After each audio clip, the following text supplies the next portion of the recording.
사무엘하 12장의 내용들을 보면 하나님께서 다윗에게 나단을 보내 가지고 다윗이 범죄한 죄를 일깨워 주셔서 회개를 시킵니다. 이에 다윗은 고백하기를 내가 여호와께 죄를 범하노라라고 고백합니다.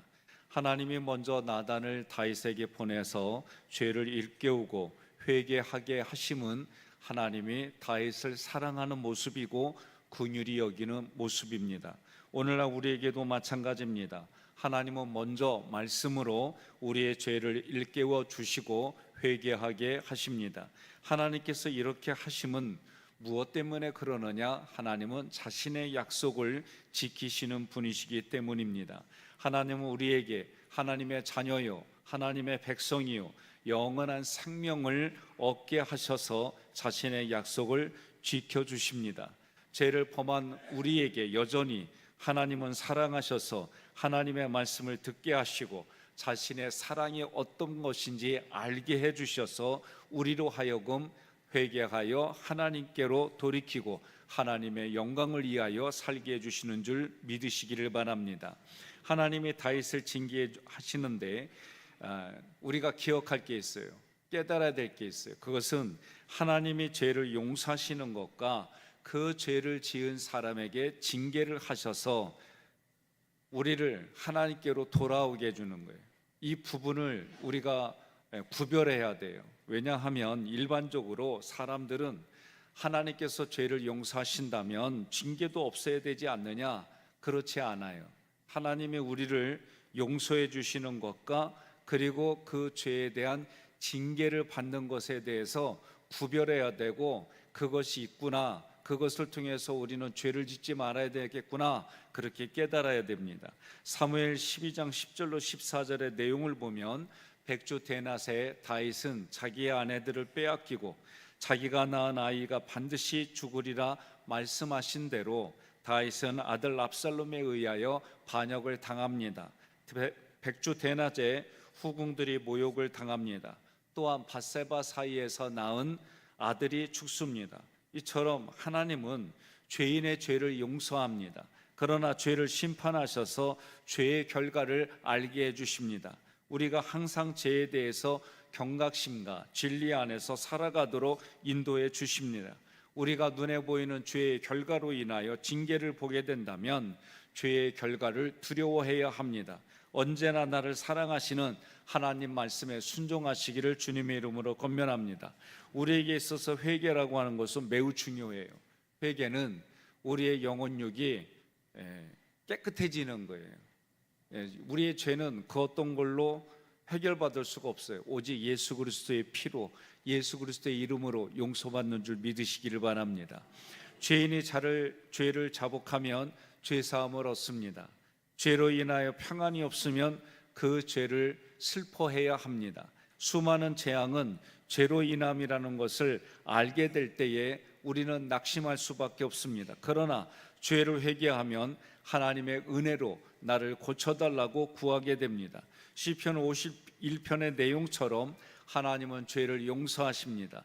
죄의 사함만이 우리를 의롭게 해주십니다. 죄를 용서받는 즐거움과 주님의 이름을 높이며 찬양하는 우리가 되어야 될 줄로 믿습니다.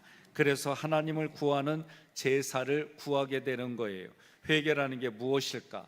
내 죄를 고백하고 용서를 구하는 것이 근본 정신이 아니라 다시 하나님 안에서 살아갈 수 있도록 회복을 간절히 구하는 게 회개입니다. 많은 분들이 내가 죄를 저질렀으니 용서받아야지 이렇게 생각해요. 아니에요. 하나님께로 돌이키고 하나님과의 관계가 회복이 되고 하나님의 말씀 안에서 살아갈 수 있도록 하나님께 도움을 구하는 게 회개인 줄로 믿으시기를 바랍니다. 하나님 안에서 살아가는 삶이 하나님의 나라에서 살아가는 삶이기 때문에 하나님의 도우심을 구하는 거예요. 오늘 말씀에서도 다윗이 이런 징계를 받을 때에 다윗이 자기 자신을 변명하지 않았어요. 합리화시키지 않았어요. 그대로 인정하고 하나님 앞에 죄를 고백하고 회개를 했습니다. 지금을 살아가는 우리들도 마찬가지입니다. 우리가 하나님 안에 있는 복과 생명을 누리기에 마땅한 사람이 될 수 있도록 하나님은 도와주십니다. 그래서 먼저 죄인을 찾아오셔서 회개하는 자를 용서하십니다. 하나님은 우리가 지금 하나님 안에서 살아갈 수 있도록 하나님의 도우심을 구하는 회개를 하시기를 소망합니다. 그러면 오늘 우리는 무엇을 회개를 해야 될까? 첫째는 내가 지금 겪는 징계가 있다면 회개하셔야 돼요. 그래서 그 죄의 원인이, 징계의 원인이 무엇인지 깨닫게 해달라고, 하나님 회개의 영을 부어달라고 함께 기도하십시다. 두 번째로 삼위일체 하나님 안에서 살아갈 수 있도록 하나님의 도우심을 구합시다. 히브리서 4장 16절에 보면 때를 따라 돕는 은혜를 얻기 위하여 은혜 보좌 앞에 담대히 나가라 그랬어요. 그런데 그 전에 성경은 뭐라고 되어 있느냐? 하나님께 긍휼하심을 받고, 그러면 긍휼하심을 받는다는 게 뭘까? 긍휼이라는 단어는 어근을 찾고 사전을 찾아보면 여자의 자궁과 관련이 있는 단어예요. 그러니 여자의 자궁으로 낳은 자녀는 자기 자녀예요. 그러니 하나님께 긍휼하심을 받는다는 얘기는 하나님과 나의 관계가, 아버지와 자녀의 관계가 먼저 되어지면 하나님께서 때를 따라 도와주시는 은혜로 우리에게 베풀어 주시는데, 우리가 해야 될 일은 내가 하나님 앞에 구원받았다, 구원받았으면 하나님 앞에 나아가고 자녀가 되었기 때문에 하나님 보좌 앞에 담대히 나아갈 수 있는 은혜가 있는 거예요. 그러니 하나님은 자기의 자녀를 책임져 주시는 거예요. 오늘 우리 부모들도 마찬가지인 것처럼. 그러므로 주님이 도와주셔야만, 하나님의 때를 따라 도와주셔야만 남은 생에도 그렇게 살아갈 수 있습니다. 오늘 그렇게 고백하는 여러분과 제가 되기를 주님의 이름으로 권면하며 축복합니다.